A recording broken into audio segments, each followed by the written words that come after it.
Hey guys, so we're finally at our second paper, which I wanted to wait a week after you guys read about the critical analysis. That way it could kind of sink into your head what we're going to be writing about. So the critical analysis is going to be, I want you to look for a piece of work that inspires you. Because when you're excited about something you're looking at, you're excited about possibly talking about it and writing about it. So, as we read last week, the critical analysis has four paragraphs to it, right? It's the description, the analysis, the interpretation, and the evaluation. And that's it. There is no intro, there's no conclusion. So the description paragraph is going to be you writing about the elements. What is it that you see? Line, shape, texture, perspective. What I don't want is I don't want you guys to tell me, I don't want you to go through the list of elements and tell me what's not there. All right.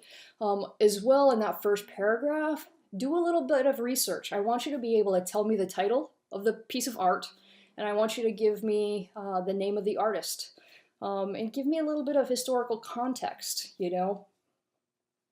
When we're looking at pieces of artwork, sometimes depending on when it was made, it could have a different meaning, as you guys have already read.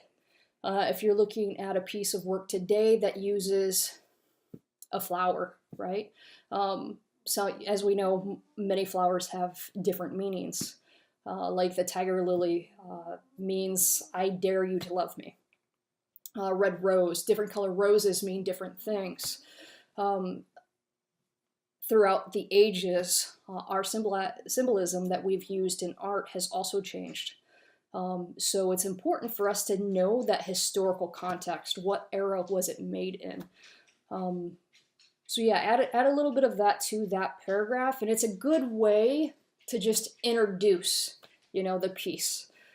Give me, like I said, give me a little bit about the artist who made it, the actual piece, the medium that they used, the title, the medium that they used, and what time frame it was made, whether it be the 1600s, 1659 or 1950. This, again, it just helps. So for the analysis paragraph, the second paragraph, what you're going to just be describing is the principles of design. So when you're describing the principles, you're going to kind of use your first paragraph and what you see, and kind of relate those to the principles. So you're going to use the elements to relate to the principles. In this way, it's going to be a matter of the shapes are placed in a manner that gives this asymmetrical or asymmetrical balance, and that type of thing. The scale of objects, right? So this is how you start relating those elements to the principles and talking about how you view art, right? The let's see, the interpretation is what you've discovered about the work, right? As you've read, your reaction to the artwork. And then you've got the final paragraph, which is the evaluation, what you've learned. So it's pretty basic. The main part of this is I just want to make sure you guys, which is also why we had the discussion last week of you taking those photos. I want to make sure you guys understand the principles and elements of design. That way you can properly talk about them or write about them. So the other thing is too, this paper is still supposed to be MLA formatted, as well as you need to include an image of the artwork you're discussing, and that will be to the right. Well, it will go right before your title. So you'll have in the header, you'll have your last name and page number. The left-hand part of the page, you'll have your name, the instructor's name, the class, and the last date worked on it. Drop down a space, right? And then you'll include the image.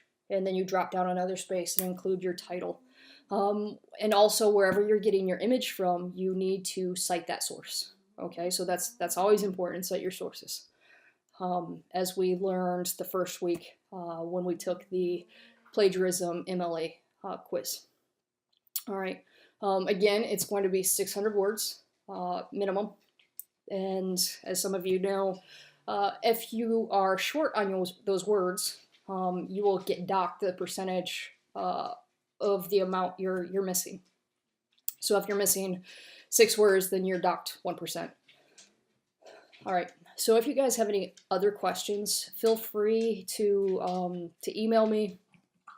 I'm also available on Skype at tmscott81. And I think I put it in the syllabus. If you want a Skype appointment, then we are going to email me and we'll set up an appointment. Okay? Again, any questions, just let me know. And good luck.